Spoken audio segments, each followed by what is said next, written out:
nagira nkeze nyakubahwa Dr. Prophet Joshua. Jewe ku mazina nitwa Colonel de Police Ndayishimiye Jimmy, aba ndumuhanuzi w'umukuru w'igisagara ajejwe ibibazo by'umutekano. Rero nagira ndamukeze nyakubahwa Dr. Sasa nilikuwa nataka kupongeza mheshimiwa Joshua. I'm standing here as a bishop. Magazi hano nk'umubishop. Just congratulating man of God, Prophet Joshua.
Rero nagira ndamukeze nyakubahwa Dr. Sasa nilikuwa nataka kupongeza mheshimiwa Joshua. Turazi na nyari umusore. Tunafahamiana ni kijana. Twarasangiye ivyera vy'Imana. Tulichangia matakatifu ya Mungu. Ndavuga nti nukuri. Nikasema kikweli hari ico mbonye muriwe. Kuna chenye naona ndani yake. Yaraduteye intege. Alitutia nguvu. Aradutera intege ubugira kandi. Akaongeza tena akatutia nguvu. Tugize imanza nziza canke zigoye akatuba hafi. Tukiwa na siku nzuri au ngumu anatuwa karibu. Iyo tuyaga twinshi. Tukiwa tunaongeaga vingi. Ariko nagira shima Imana kugira iteka. Lakini niko nataka nishukuru Mungu kwa ajili ya Yesu. Niba abigwanya twe natwe tuzobagwanya. Bakibipiganisha na sisi tuzawapiganisha. Ndakubwira impamvu. Takwambia sababu. Imana ihagurukije abantu. Wakati Mungu anainua watu, Dr. yabivuze. Dr. amevisema. Amashari ntabura. Wivu haukosi. I'm standing here as a bishop. Magazi hano nk'umubishop. Just congratulating man of God, Prophet Joshua. Nkeza umuntu w'Imana, Prophet of Jesus Joshua. Why I'm congratulating him? Kubera iki ndiko ndamukeza? Because kubera as a man of God, nk'umuntu w'Imana, God is manifesting Imana irikiragaragaza how gute we need to do transition. Ingene dukwiye kugira transition, gutanga. Yes, because kubera this is an era akana karere that God prophesied long time ago. Imana yari yaravugishijwe kuva kera. Prophet, muvugishwa, I may speak much. No vuga byinshi. I know many people. Ndaza abantu benshi barankurikirana. They will ask me why. Bavuga ati kubera iki? I will say, nzobabwira, I went. Naragiye. Honor. Kubaha. Prophet Joshua. Because kubera I know that God has called you Imana yaraguhamagaye for this season. Muri kino gihe. Do it. Bikore. We are behind you. Turi nyuma yawe. God bless you. Imana iguhezagire.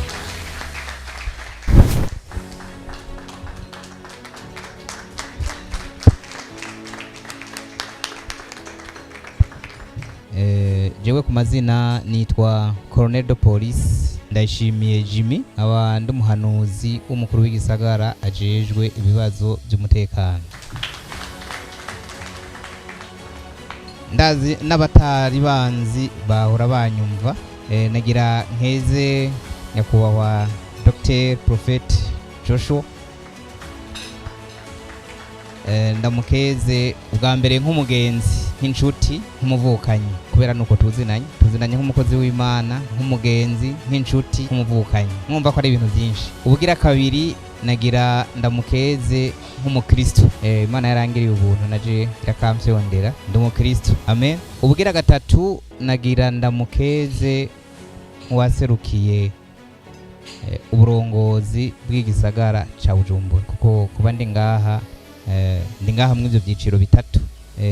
Iyo abakozi b'Imana bariko batera intambwe na cane mu by'ubumenyi, twebwe nk'umajejwe intwaro biradushimisha cane kandi biratuma bigira ishusho nziza. Twebwe tuvuga duti mu ntwaro umukozi w'Imana yize, yaciye mu ishure, ntayobora intama z'Imana mu byamuhemu gusa, arabayobora no mu by'umubiri.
Kuri aeroport ndicara ndiko ndiyumvira ku Mana, nsanga narize. Ndabwira Imana wankundiye iki, kuko ndavye ibi byose ibi bikirakora sinibaza ko ariyo na kimwe cyo nyitirirwa, byose byitirirwa Kristo, kuko uravye ibivugwa n'ibishobora guseruka nta muntu yovyikorera. Icubahiro kigaruke ku mutwe w'ishengero ariwe Kristo Yesu, yitirirwa bino bikorwa byose. Nshimira Imana kubona hashoboye kuba intahe z'uvuye muri Kongo n'uvuye Uganda. Ibi navyo kubera Imana yokwemera ko duhurira icyo rimwe n'abandi bavuye hanze, nuko Imana yagomvye yerekanye yuko ari ibintu byaguka cyangwa ibisobere biriko biraje. Shimiye Imana kubw'umuryango wanje mwiza nkunda cyane. Kera baravuga ngo biragoye kumuvugishwa yemegwa iwawe, jeje narabirenga. Muhira muri famille yanje barazi yuko ari umuvugishwa bafise, naco nikindi gitangaza. Umunsi bamaye kino gipapuro barambwiye Man of God, tumaze kubona igikorwa cyawe, tumaze kubona aho uri kuraja, tumaze kubona ibyo Imana yaguhamagariye, ejo ushoboye kujya kubatiza umuntu mu Bwongereza cyangwa kubatiza umuntu muri Amerika, ugasanga afise asma, uyo muntu agacapfira mu mazi, bazokuboha kuko uzoba ukora ibintu utemerewe.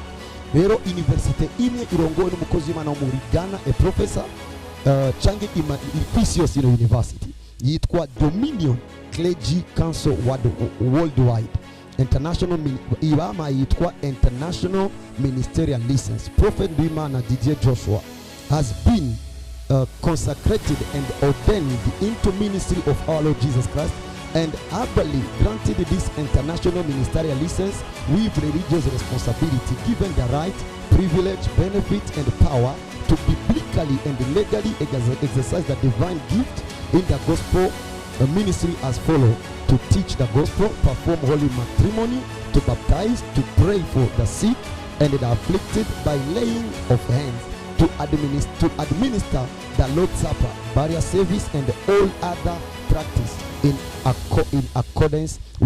accordance with ordination whereof we have fixed our signature. Irero nimwe mu ma university.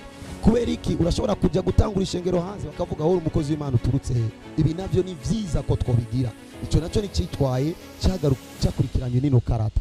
Ino karata inyemerera anytime in any country baje kumbwira ngo wowe uri kuravuga ubutumwa n'uvyemerewe, ninayisohora nawe y'umupolisi wo muri Amerika aca yicara bibaye ngombwa nkamubatiza agaca tamahoro. nyakubahwa komiseri turagushimira. Turagushimiye.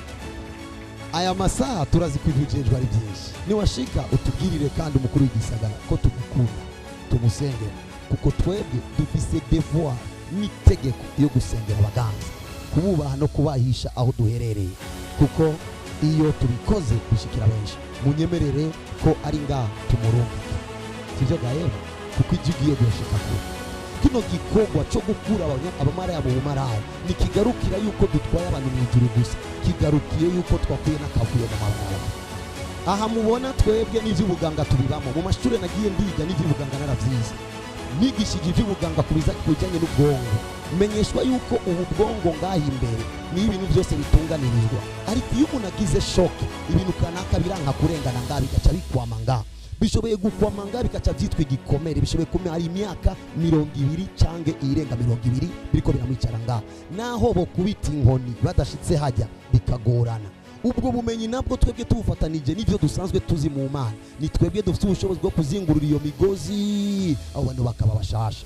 Iki kintu tukivuge mu mvugo nyayo, sivyo gahemu, bisigura ngo turi mu bantu twokwandika umurongo umwe ubunyene igisagara cyose bakamenya ivyo twavuze, akanuka ngana gutya. Nimumva ko yoba avantage yuko twoshobora kwamamaza ibyiza vy'Imana n'imico myiza, igihugu cyacu kikagaragara neza.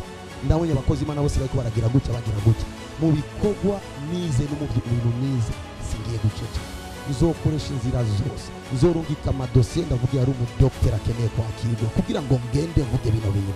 Turi ngaha kugira ngo dushigikire, turi ngaha kugira ngo igihugu cyacu gitere imbere.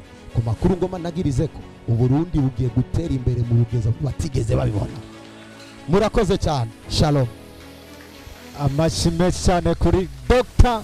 Prophet of Jesus Joshua.